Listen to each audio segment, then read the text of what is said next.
ഈ ക്രിമിനലുകളെ ആരാധിക്കുന്ന ഒരു തലമുറയാണ് വളർന്നു വരുന്നത്. അതിൻ്റെ തെളിവാണിപ്പോൾ നമ്മൾ കേരളത്തിൻ്റെ പല ഭാഗങ്ങളിൽ നിന്നും കണ്ടുകൊണ്ടിരിക്കുന്നത്. വെഞ്ഞാറമൂട്ടിലെ സംഭവമായാലും അതുപോലെ താമരശ്ശേരിയിൽ നടന്ന സംഭവമായാലും എല്ലാ സംഭവങ്ങളും ഇതിലൂടെയാണ് കടന്നു പോകുന്നത്. ഇത് ഒരു ഗുരുതരമായിട്ടുള്ള കുറ്റങ്ങൾ കൊണ്ട് നിറയുന്ന ഒരു സമൂഹത്തെ സൃഷ്ടിക്കുന്ന രീതിയിലായിരിക്കുമോ പോക്ക്? തീർച്ചയായിട്ടും വളരെ പ്രധാനപ്പെട്ട ഒരു കാര്യമാണ് സാർ ചോദിക്കുന്നത്. ഇന്നലെ എറണാകുളത്തൊരു വാർത്ത വന്നിരുന്നു. 9 വയസ്സായ ക്ലാസ്സിൽ പഠിക്കുന്ന പയ്യൻ സ്വന്തം സഹോദരിക്ക് MDM കൊണ്ട് കൊടുത്തു. എവിടെ നിന്നോ കിട്ടി. അവർക്കറിയില്ല ഇത്. അയാൾ രുചിച്ച് നോക്കിയപ്പോൾ രുചി തോന്നി സഹോദരിക്കും കൊടുക്കുകയാണ്. മറ്റൊരു വാർത്ത അതേ ചാനൽ തന്നെ അതേ സമയം തന്നെ റിപ്പോർട്ട് ചെയ്തു. 10ാം ക്ലാസ്സുകാരൻ 9ാം ക്ലാസ്സുകാരിയായ സഹോദരിയെ പീഡിപ്പിച്ചു. താമരശ്ശേരിയിൽ സംഭവം ഉണ്ടായി. വെഞ്ഞാറമൂട്ടിനടുത്ത് കിളിമാനൂരിൽ അച്ഛനെ അടിച്ചു വന്ന സംഭവം ഉണ്ടായി. നമ്മുടെ അഫാൻ്റെ വെഞ്ഞാറമൂട്ടിലെ സംഭവമുണ്ട്. ഇങ്ങനെ വളരെ നിരന്തരമായ 14 വയസ്സും 13-14 വയസ്സിന് ശേഷം 20-25 വയസ്സിനിടെ, അതായത് ഒരു 2000-ന് ശേഷമുള്ള കുട്ടികൾ വലിയ ഗുരുതരമായ സാമൂഹ്യ പ്രതിസന്ധിയിലേക്കാണ് പോയിരിക്കുന്നത്. പല കാര്യങ്ങളുണ്ട്. നമ്മൾ കാര്യകാരണങ്ങൾ അന്വേഷിച്ച് പോയ പല കാരണങ്ങളുണ്ട്. സ്കൂളിലെ വിദ്യാഭ്യാസ രീതി മാറി. പഠിച്ചില്ലെങ്കിലും പണ്ട് ഭയങ്കര സ്ട്രിക്റ്റായിട്ട് പഠിച്ചാലേ മാർക്ക് വാങ്ങാൻ കഴിയുള്ളൂ. അത്ര തന്നെ പഠിച്ചില്ലെങ്കിലും മാർക്ക് കിട്ടുന്നൊരു സ്ഥിതിയുണ്ട് കുട്ടികൾക്ക്. അപ്പോൾ അതിനോടൊരു താല്പര്യം, വളരെ സീരിയസായി പഠിക്കുന്ന കുട്ടികൾക്കൊരു താല്പര്യം കുറഞ്ഞിട്ടുണ്ട്. വടി സ്കൂളിൽ നിന്ന് പിൻവലിച്ചു. അപ്പോൾ വടിയില്ല, ഇപ്പോൾ തല്ലാൻ പറ്റില്ല സ്കൂളിലെ കുട്ടികളെ. ബാലാവകാശ കമ്മീഷനൊക്കെ ഉണ്ട്. ഒരുപാട് കേസാണ് അവിടെ കിടക്കുന്നത് ബാലാവകാശ കമ്മീഷനിൽ, ഈ തല്ല് കേസുമായിട്ട് ബന്ധപ്പെട്ട്. അപ്പോൾ തല്ലാൻ പറ്റില്ല. പിന്നെ ഉപദേശം ഇഷ്ടമല്ല. സാർ ഒരു കാര്യം, പുതിയ തലമുറയിൽപ്പെട്ട ആരെങ്കിലും വിളിച്ച് 2 മിനിറ്റ് ഉപദേശിച്ച് നോക്കൂ, അതവർക്ക് ഇഷ്ടമേ അല്ല. അതേസമയം പഴയ തലമുറയിൽപ്പെട്ട ആളുകൾ, മുതിർന്നവർ പറഞ്ഞാൽ അവർക്ക് ഒരു ഇഷ്ടമാണ്, കേട്ടുകൊണ്ടിരിക്കും. അപ്പൂപ്പന്മാർ, അമ്മമ്മമാർ, അല്ലെങ്കിൽ അമ്മമാർ, അച്ഛന്മാരൊക്കെ പറഞ്ഞവർ കേട്ടുകൊണ്ടിരിക്കും. കഥകൾ കേൾക്കും, പുരാണ കഥകളൊക്കെ കേൾക്കുമായിരുന്നു. ഗ്രീക്ക് കഥ, അറബിക് കഥ, പിന്നെ നമ്മുടെ പുരാണങ്ങളിലെ കഥയൊക്കെ കേൾക്കാൻ താല്പര്യമുണ്ട് കുട്ടികൾ. ഇപ്പോൾ അങ്ങനെ കഥയില്ല. സിനിമ നോക്കൂ, സിനിമ വളരെ വയലൻറ്റ് സിനിമകളാണ് കൂടുതൽ. സ്പീഡിൽ തീരുന്ന വയലൻറ്റ് സിനിമകളാണ്. അല്ലാതെ കൃത്യമായ സന്ദേശം നൽകുന്ന സിനിമകളല്ല. നാടകമായാലും സിനിമയായാലും. അത് സിനിമ പാട്ടുകൾ എടുത്തു പോകും സാർ. പഴയ ഗാനങ്ങളൊക്കെ കൂടുതലും പ്രകൃതിയുമായിട്ടും പെരിയാറ് എന്നൊക്കെയുള്ള പാട്ടെന്ന് പ്രകൃതിയുമായി ചേർന്ന പാട്ടുകൾ, മനുഷ്യബന്ധങ്ങളെ സൂചിപ്പിക്കുന്ന പാട്ടുകളൊക്കെ. ഇപ്പോൾ അതൊന്നുമില്ല. ഇതെല്ലാം കൂടി വന്നപ്പോൾ പുതിയ കുട്ടികൾ കണ്ടീഷൻ ചെയ്യപ്പെടുന്നത്. പിന്നെ ജങ്ക് ഫുഡ്, ധാരാളമായി ജങ്ക് ഫുഡ് കഴിക്കുകയാണ് കുട്ടികൾ. അപ്പോൾ ജങ്ക് ഫുഡ് കഴിക്കൽ പിന്നെ മൊബൈൽ. ഇപ്പോൾ കോവിഡ് ഇവിടെ വന്നതിന് ശേഷമാണ് കുട്ടികൾക്ക് ഇത്രയും മൊബൈലിലുള്ള പഠനം വന്നത്, ഓൺലൈൻ പഠനം വന്നത്. അപ്പോൾ അപ്പോൾ മനുഷ്യൻ എന്നുള്ള നിലയിൽ നിന്ന് മാറി യാന്ത്രികമായി കുട്ടികൾ മാറി. വലിയ പ്രശ്നമാണ് സാറേ. കാരണം അധ്യാപകർക്ക് ഇതിനകത്ത് പങ്കില്ലെന്ന് വെച്ചാൽ കുറച്ച് പങ്കുണ്ട്. കുറച്ച് അധ്യാപകർ പങ്കുണ്ട്. എല്ലാ അധ്യാപകരും കുഴപ്പമൊന്നുമല്ല.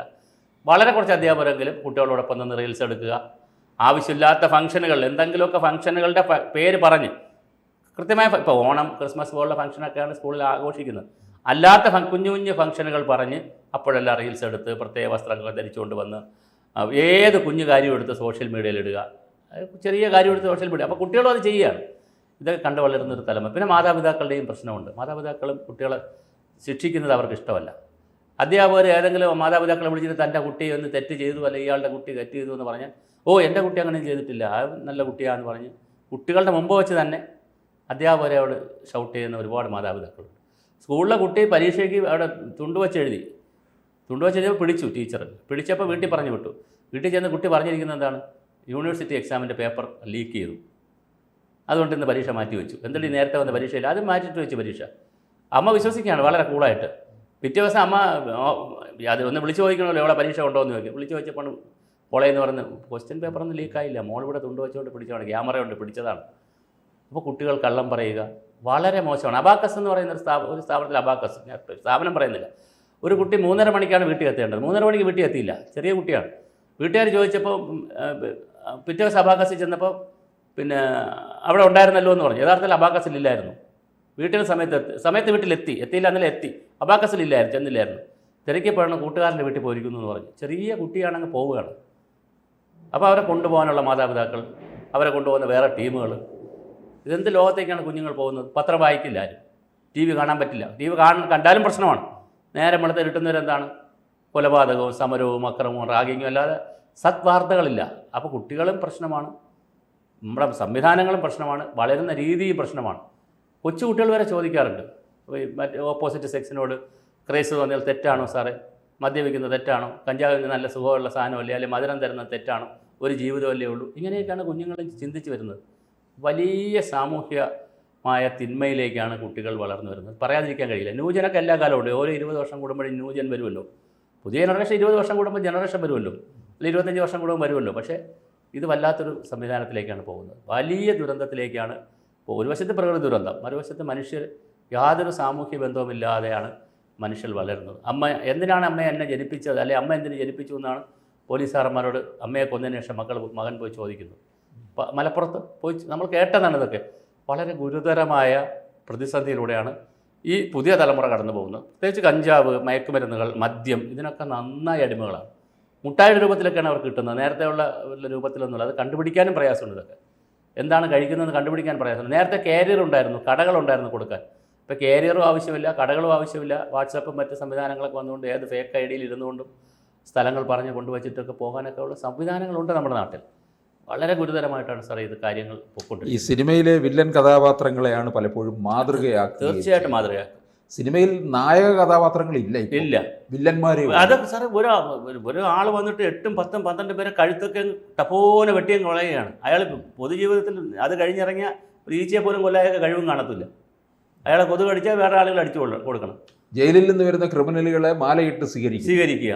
എന്തൊരു ക്രിമിനലിസമാണ് നടക്കുന്നത്. അപ്പോൾ സിനിമ തീർച്ചയായിട്ടും സ്വാധീനിക്കും. നമ്മുടെ വസ്ത്രധാരണ രീതി, സിനിമയിൽ വരുന്ന വസ്ത്രധാരണ രീതികളാണല്ലോ പലരെയും സ്വാധീനിക്കുന്നത്. സിനിമയിൽ വരുന്ന കുട്ടികളെ സ്വാധീനിക്കും, മുതിർന്നവരെ സ്വാധീനിക്കുന്നുണ്ട്, പിന്നെ അല്ലേ കുട്ടികളെ. നമ്മൾ ഒരു ഘട്ടത്തിൽ പിന്നെ മാർക്കറ്റ് ജില്ല മഞ്ജു വാര്യർ വള, പിന്നെ കാവ്യമാധവൻ വള, കാവ്യമാധവൻ ചുരിദാർ എന്നൊക്കെ പറഞ്ഞ് സിനിമാ നടികളുടെ പേരിൽ വളയും ചുരിദാറും ഒക്കെ വന്നിട്ടുണ്ട് ഇവിടെ മാർക്കറ്റിൽ. ഇതെല്ലാം ഒരു എക്കോണമിയുടെ ഭാഗമായിട്ട് എല്ലാവരും വളരെ. അതുപോലെ ചില ഈ ക്രിമിനൽ സിനിമകളൊക്കെ 100 ദിവസം ഓടി, അല്ലെ 200 ദിവസം ഓടി എന്ന് പറഞ്ഞുള്ള ആഘോഷം നടത്തുമ്പോൾ ഈ ഇത്തരത്തിലുള്ള ക്രിമിനൽ കഥാപാത്രങ്ങളെ അവതരിപ്പിച്ച നടന്മാരെയൊക്കെ കൊണ്ടുവന്നിരുത്തി ആദരിക്കലാണ്. ഇതൊക്കെയാണ് കാണുന്നത്. അല്ല, നമ്മളിപ്പോൾ നമ്മളെ ഇപ്പോൾ ഒരു സിനിമയിൽ ഒരു അഭിനയിച്ചൊരു നടനുണ്ടല്ലോ, ഉണ്ണി മുകുന്ദൻ. അതെ, അദ്ദേഹം ഇതിനു മുമ്പ് അഭിനയിച്ച് വലിയ ഭക്തി, ആത്മീയത എന്നൊക്കെ പറഞ്ഞ് ഒരു സിനിമയിൽ ഒരു കുഞ്ഞുമായിട്ട് മാളികപ്പുറത്തിൽ അഭിനയിച്ചിട്ട് വലിയ കയ്യടി വാങ്ങിച്ച ആളല്ലേ. ഇപ്പുറത്ത് ക്രിമിനൽ പശ്ചാത്തലം. അദ്ദേഹത്തെ പറ്റിയ ബിസിനസ്സാണ്, കാശ് കിട്ടുന്നു, ഏത് സിനിമയിൽ അഭിനയിക്കാം. പക്ഷെ സമൂഹത്തിന് പോകുന്ന എന്താണ്, ബാഡ് മെസ്സേജുകളും പോകുന്നുണ്ട്. അപ്പോൾ തീർച്ചയായിട്ടും പഴയ കാലത്ത് കലയ്ക്കും സാഹിത്യത്തിനുമൊക്കെ വലിയ പങ്കുണ്ടായിരുന്നു. പാമ്പുകൾക്ക് മാളമുണ്ട്, പറവകൾക്ക് ആകാശമുണ്ട്, മനുഷ്യപുത്രന് തലചായ്ക്കാൻ മണ്ണിലിടമില്ല എന്ന പാട്ട് കേൾക്കുമ്പോൾ ആളുകൾക്കൊരു മാറ്റം വരും. സാർ, നിങ്ങളെന്നെ കമ്മ്യൂണിസ്റ്റ് ആക്കിയെന്ന് പറഞ്ഞെന്ന് ആരാ? നമ്മൾ കേട്ടതല്ലേ ഇതൊക്കെ. KPSC, സാംബശിവൻ, ഹർഷകുമാർ, കൊല്ലം കാളിദാസ കലാകേന്ദ്രം, കലാനിലയം, ഇവരെല്ലാം കൂടി സാംസ്കാരിക രംഗത്ത് ഇടപെട്ടിട്ടുണ്ട് കേരളത്തിൽ. വയലാറിൻ്റെ ഗാനങ്ങൾ, ONV കുറിപ്പിയുടെ ഗാനങ്ങൾ വലിയ സ്വാധീനം ഉണ്ടാക്കിയിട്ടുണ്ട് സാറേ. പിന്നെ സ്വാതന്ത്ര്യ സമരകാലത്ത് ബോധേശ്വരൻ സാറിൻ്റെ, സോമൻ ടീച്ചറിൻ്റെ അച്ഛൻ ബോധേശ്വരൻ സാറിൻ്റെ പാട്ടുകൾ, ഇതൊക്കെ വലിയ സ്വാതന്ത്ര്യ സമരകാലത്തൊക്കെ വലിയ സ്വാധീനം ഉണ്ടാക്കിയിട്ടുണ്ട് ജനങ്ങളിൽ. കമ്മ്യൂണിസ്റ്റ് പാർട്ടി ഉണ്ടാവുന്നതിൽ, കോൺഗ്രസ് ഉണ്ടാവുന്നതിൽ. അല്ല, ഇപ്പം ആ സ്വാധീനമൊക്കെ ഈ പറഞ്ഞ തരത്തിലുള്ള, ഇപ്പോൾ ഇവിടെ ഉണ്ണി മുകുന്ദൻ്റെ കാര്യം പറഞ്ഞു, മാളികപ്പുറം സിനിമയിൽ അല്ലേ, അതെ, അത് കൂടുതൽ, അത് പക്ഷേ ചെറുപ്പക്കാരുടെ ഇടയിലേക്ക് കൂടുതൽ ആവേശത്തിൽ പോയില്ല. ഒരു പക്ഷേ ഒരു പ്രായമായവരിലേക്കായിരിക്കും പോയി. പക്ഷേ മറിച്ച് ആ നടൻ തന്നെ ഈ പിന്നെ സാറ് പറഞ്ഞതുപോലെ മറ്റൊരു സിനിമയിൽ വരികയാണ്, ക്രിമിനലായിട്ട്. അതിനാണ് കൂടുതൽ വേറൊരു തരത്തിലേക്ക് പോകുന്ന ആളുകൾ. അപ്പോൾ പോകും. ഇപ്പോൾ 70 വയസ്സുള്ള മമ്മൂട്ടി അല്ലെ, പിന്നെ മോഹൻലാലിന് അതിശ പ്രായത്തോട് അടുക്കുന്നുണ്ടല്ലോ. എന്തായാലും 65 കൊറ്റ കഴിഞ്ഞ 70 അടുക്കുന്നുണ്ടല്ലോ രണ്ടുപേരും. അവർക്കെല്ലാം ആരാധനയുണ്ടല്ലോ, സമൂഹത്തിൽ ആരാധനയുണ്ട്. വ്യക്തികളോടുള്ള ആരാധന അല്ലല്ലോ. കൊച്ചു പിള്ളേർക്ക് ഒരു ആരാധനയുണ്ട്. എങ്ങനെ ആരാധന? ആ കഥാപാത്രം കൊണ്ടുള്ള സ്നേഹമല്ലേ. അപ്പോൾ സുരേഷ് ഗോപി കാണിക്കുന്ന ആക്ഷനൊക്കെ കാണിക്കാനൊക്കെ പിള്ളേർക്ക് മിമിക്രി എല്ലാം കുട്ടികൾ കാണിക്കും. കുട്ടികളെ പെട്ടെന്ന് സ്വാധീനിക്കും നടന്മാരൊക്കെ. അവർ ചിലപ്പോൾ കുടിക്കുന്ന കട്ടൻ കാപ്പി ആയിരിക്കും. എഴുതി കാണിക്കും നിയമപ്രകാരമുള്ള മുന്നറിയിപ്പ്, മദ്യപാനം നിയമപ്രകാരം മുന്നറിയിപ്പ് എന്ന് എഴുതി കാണിച്ചിട്ട് അവർ കുടിക്കുന്ന കട്ടൻ കാപ്പി ആയിരിക്കും. പക്ഷേ ഇവിടെ സന്തോഷം വന്നാലും മദ്യം, സങ്കടം വന്നാലും മദ്യം, സന്തോഷം വന്നാലും സിഗരറ്റ്, സങ്കടം വന്നാലും സിഗരറ്റ്. അതെന്താണ് നമുക്ക് മനസ്സിലാവുന്നില്ല സാറേ. സാറിന് തിരിച്ചാണല്ലോ. ഒന്നുകിൽ സങ്കടം വന്നാൽ ഉപയോഗിക്കുന്നൊരു വസ്തു, സന്തോഷം വന്നാൽ ഉപയോഗിക്കില്ല. ഇതങ്ങനെയല്ല. സങ്കടം വന്നാലും പുകച്ചു തള്ളും, സന്തോഷം വന്നാലും. മദ്യപാനം അങ്ങനെ തന്നെയാണ്. വെള്ളമടിച്ച കാര്യം ചെയ്യുമ്പോൾ അത് സന്തോഷം കൊണ്ടേ പാർട്ടി, മറ്റേത് സങ്കടം, ജീവിതം പരാജയപ്പെട്ടുപോയി. എന്താ ഇത് സംഭവിക്കുന്നത് സമൂഹത്തിന്? വല്ലാത്തൊരു കാഴ്ചപ്പാടാണ് സാർ. ഇതിന് അധ്യാപകരുടെ പങ്കുണ്ട്, രക്ഷാകർത്താക്കൾക്ക് രക്ഷാകർത്താക്കളുടെ പങ്കുണ്ട്, ഗവൺമെൻറ്റിൻ്റെ പങ്കുണ്ട്. ബാലാവകാശ കമ്മീഷനൊക്കെ ഒരുപാട് നിയമങ്ങളൊക്കെ കർശനമാക്കി വെച്ചിരിക്കുന്നതുകൊണ്ട് തന്നെ ആർക്കും ഒന്നും ചെയ്യാൻ പറ്റുന്നില്ല. ഇതെല്ലാം ഓരോ തരത്തിലും. ഞാൻ ഒരു കാര്യം കൂടെ പറഞ്ഞ് അവസാനിപ്പിക്കും സാർ. ചൈനയിലെ ഒരു വീഡിയോ ഞാൻ കണ്ടായിരുന്നു, കൊച്ചുകുട്ടികളുടെ സ്കൂളിലെ വീഡിയോ ഉണ്ട്. സ്കൂളിൽ പാചകപ്പുരയുണ്ട് കുട്ടികളുടെ ഈ പാചകം ചെയ്യുന്നതിന് മാർക്കുണ്ട്. കൊച്ചു കുട്ടികളാണ്. അവർ വീട്ടിലെ ഡ്രസ്സൊക്കെ ഇട്ട് സ്കൂളിൽ വന്ന് യൂണിഫോമായിട്ട് വന്നു കഴിഞ്ഞാൽ വീട്ടിലെ ഡ്രസ്സ് ഉണ്ടല്ലോ, ഇത് മാറ്റി വെച്ചിട്ട് വീട്ടിലെ ഡ്രസ്സ് പോലത്തെ എടുത്തിട്ടിട്ട് ബാഗിൽ വെച്ചുകൊണ്ട് വന്നിട്ട് അത് ഉപയോഗിച്ച് പാചകമൊക്കെ ചെയ്യണം. സാമ്പാർ പോലത്തെ സാധനങ്ങൾ ഉണ്ടാക്കുന്നു, പല സാധനങ്ങൾ ഉണ്ടാക്കുന്നു. സാമ്പാർ എന്നല്ല, പല സാധനങ്ങൾ അവർ ഉണ്ടാക്കുന്നു. അതൊരു പഠനമാണ്. അവർ ശുചിയാക്കുന്നു, ബാത്റൂം കഴുകുന്നു, ഇതിനെല്ലാം മാർക്കുണ്ട്. ഇതെല്ലാം മാർക്കുണ്ട് കുട്ടികൾക്ക്. അപ്പോൾ കുട്ടികൾ എന്ത് ചെയ്യും? അവർ വീട്ടിൽ പോയാലും ഇത് ചെയ്യും. മാതാപിതാക്കളെ സഹായിക്കും, നാടിനെ അവർ ശുചിയാക്കും, നാടിനെ പ്രത്യേകിച്ച് ശുചി. അവർ ഉത്തമ ബോധ്യമുള്ള പൗരന്മാരായി പുറത്തു വരും. ഇത് നമ്മുടെ വിദ്യാഭ്യാസത്തിൽ നമ്മൾ കുത്തി നിറയ്ക്കുകയാണ് സിലബസ്. വല്ല കാര്യമുണ്ടോ കുട്ടികൾക്ക്? ഒരു കാര്യമില്ല.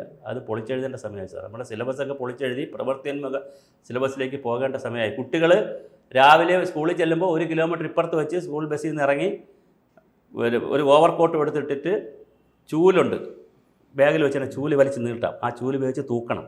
എവിടെ? റോഡ്. അതിനവർക്ക് മാർക്കുണ്ട്, പോയിൻ്റുണ്ട്.